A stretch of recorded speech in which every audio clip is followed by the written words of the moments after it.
Hey guys, so today, sorry that the flat is a mess, but I'm making this video really quickly because I have college in about an hour.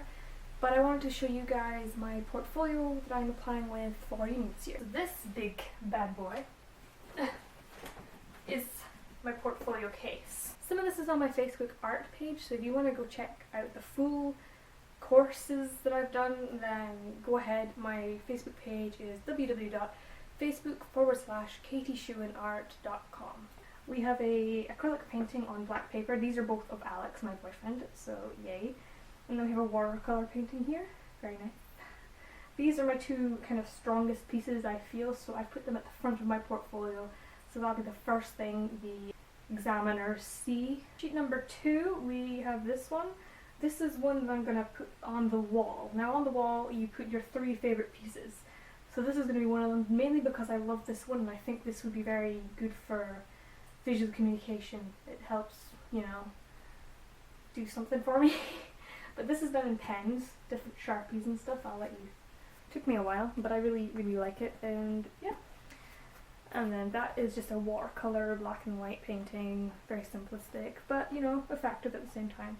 This is one of the finals I produced. It's a bit shiny because it's magazine cutouts. It's Kerrang magazine cutouts. So, and then it's out of palette knife acrylic, so it's got lots of texture in it. And very bold colours I thought worked well, and then you know, just a collage in the background I felt was quite also visual communication-y, communicating different ideas and music and stuff. This again is pretty similar to the one I just showed you, apart from this one's painted on black paper and collaged around, and it's not as good, but the way you want to do your portfolio is balance out the bad and the good. You don't really want to put too much bad in, but always have a good and then a bad and then a good and a bad, so that they're always, you know, seeing something good after they've seen something bad. Now we move on to my life drawing, and this was done in a one session, pastel on purple sugar paper. But it's life drawing in context, and what really the lecturers liked about this was the shading in this area, and the fact I've got the skeleton in proportion as well as our model. So proportion does go a long way. If you can draw in proportion, that really says a lot about yourself. To have something that shows your technical ability, especially life drawing examples. So that's my first one, and that will also be going on the wall because I feel like it's a very good piece for demonstrating my technical ability. 2 more life drawing examples. That's kind of folding away. I found this on really bad A1 paper. If I could advise anyone to go and buy proper A1 paper, that would be a good idea. This is sketchbook paper, so it's very flimsy. So this one was done in acrylics, and then I just went over again with pen, which I find quite funny is the colour choice I used because he looks like the Hulk. But our model Andy really liked it and he took a photo of it, and I was like, hell yeah. And then this one on the left, again, is just pastel on black wash paper. 3 more life drawing studies, kind of going from unclothed to clothed and then fully clothed. I thought that was quite a nice layout, and it just showed, yeah, again, my technical ability in proportion. These are some linocut prints I did last year. I've got 2 portraits on there and a tester eye piece, but I thought the eye worked quite well. These were actually in my sketchbook, but I cut them out and I stuck them on here because I thought this would look better. And I'm not taking the sketchbook I cut these out of anyway, so yeah, and it just demonstrates, you know, different processes that you can do, so that's always a good thing to show. These are 2 mono prints. I felt really stupid putting these on A1, but they had to go in. It's the same print but reversed. So I printed this, and then with the reverse of that I managed to print that. I can't remember, it's hard to explain, but you learn it when you're doing mono printing, and I thought it was a really cool effect, so it worked out quite well. On to observational drawing. You guys will have seen this before in my other sketchbook, but yeah, I thought they looked quite nice mounted up. So then some more observational drawing. This is going back kind of towards the human side of things that I've been doing, so we've got skulls, and kind of just helps show that I do study portraiture, and yeah. Then we get onto these colourful pieces which I love. Got our observational drawing skull again, and then we've got a self-portrait with acrylic and biro. That's ink and watercolour, and yeah, that's acrylic and biro. Again, more portraits. That's tea and ink for that one, and that's tea, ink and watercolour possibly.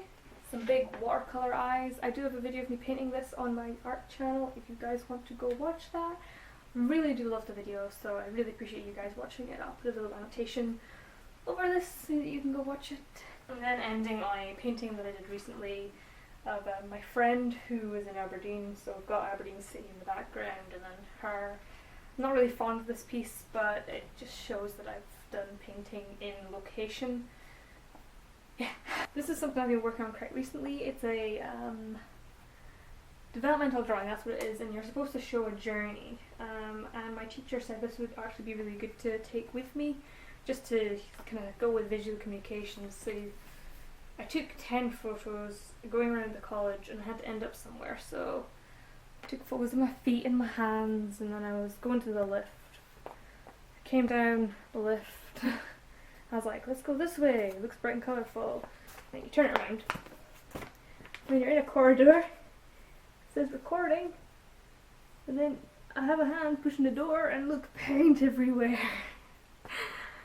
That's my journey. I went to the music department and I thought, hey, they're bright and beautiful, and I love music as a creative person, and my boyfriend studies music, so I thought that was a great journey to take, and yeah. And then last but not least is my design semantics, which is already mounted on board, so I just present it like this. This is my my little client design, and then I had to find an inspiration board of different lights and, you know, materials that I like to use, like glass and bottles and things. And then I had to paint a design light. I do have like drawings before I got to this stage, but you don't need to include those. This is the presentation part that I need to show. This is the actual model I made with my photoshopping skills.